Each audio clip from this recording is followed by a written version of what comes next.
तर मुख्यमंत्री एकनाथ शिंदे यांच्याकडून कोल्हापूरमध्ये पाहणी केली जात आहे। ही थेट दृश्य आपण या ठिकाणी पाहतोय। केशवराव भोसले नाट्यगृहाला आग लागली होती। या आगीमध्ये या नाट्यगृहाचं मोठं नुकसान झालंय। सरकारकडून या नाट्यगृहाच्या पुनर्बांधणीसाठी 10 कोटींची मदत देखील देण्यात आली आहे।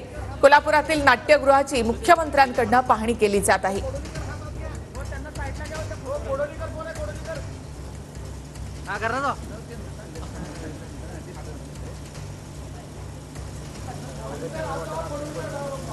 तर केशवराव भोसले नाट्यगृहाची पाहणी मुख्यमंत्र्यांकडून केली जाते। 2 दिवसांपूर्वी या नाट्यगृहाला मोठी आग लागली होती। रात्रीच्या वेळी या नाट्यगृहाला आग लागली, त्यामुळे मोठं नुकसान या नाट्यगृहाचं झालेलं आहे।